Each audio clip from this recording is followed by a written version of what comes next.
Olá, professor.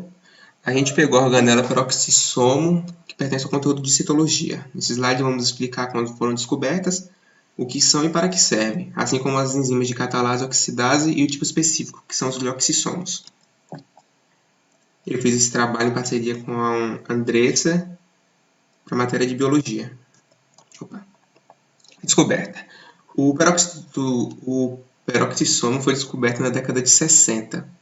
Provavelmente ele recebeu esse nome devido à produção de água oxigenada, que é um substrato de várias outras reações que ocorrem graças a ele, como o peróxido de hidrogênio é um composto bem perigoso às células. Também tem a enzima de catalase, que é fundamental e provavelmente influencia também no seu nome. Mais à frente a gente vai explicar.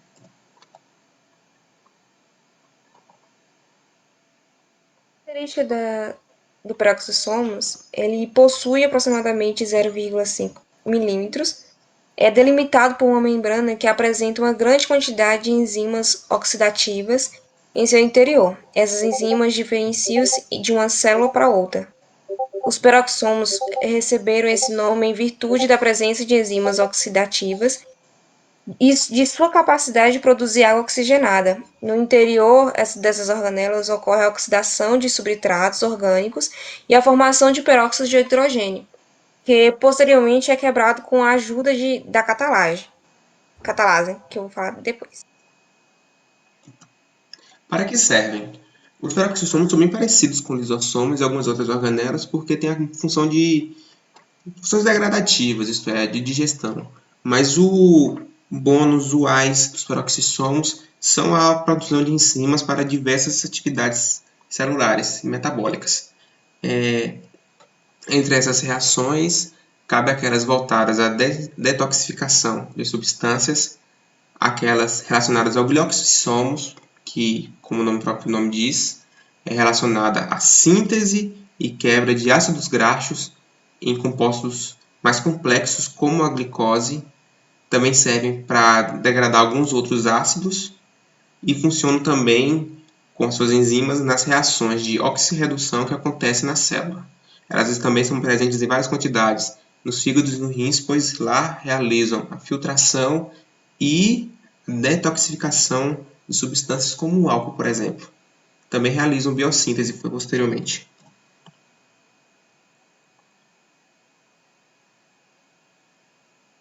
Ela é uma enzima que presente no peroxissomos dos animais, no peroxissomos e nos glisossomas das plantas e no citoplasma dos procariontes. No entanto, a principal organela em que a catalase pode ser encontrada é nos peroxissomos, sendo assim uma enzima que está presente em quase todos os seres vivos. A catalase é uma enzima do tipo oxirredutase, ou seja, ela oxida compostos orgânicos. O composto orgânico é degradado pela catalase.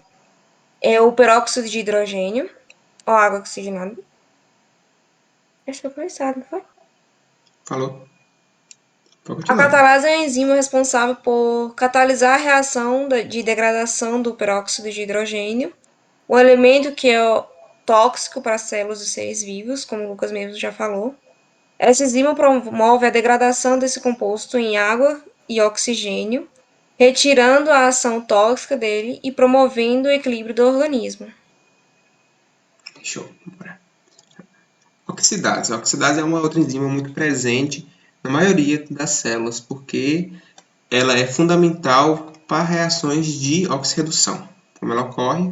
Daí, como mostra a figura, o oxigênio vai sofrer alteração, ou melhor, ele vai sofrer a ação dessa enzima, que é a oxidase, e vai se tornar um tipo de aceptor, isto é, ele vai começar a receber elétrons e sofrer redução. Devido a essas reações que acontecem, acabam gerando substratos como o próprio peróxido de hidrogênio, que posteriormente vai ser quebrado pela enzima catalase, e a água, que é essencial para inúmeras funções metabólicas na célula. Já os glisossomos são peroxissomos especiais encontrados nas células de plantas e sementes em germinação. A diferença entre os dois é que os glisossomos agem em algumas reações do processo de fotossíntese, estando relacionados à fixação de gás carbônico. Já na semente, os efeitos dessas organelas são importantes na transformação de ácidos graxos em substâncias em menor tamanho que, por sua vez, serão convertidas em glicose e utilizadas em embriões de germinação. Além disso, convertem lipídios em carboidratos. E, por fim, Opa, professor, é só isso. então. Creio que alguns outros exemplos também tem o peroxisome que é voltado à luminose, mas como não tem muito conteúdo sobre, a gente preferiu deixar de fora.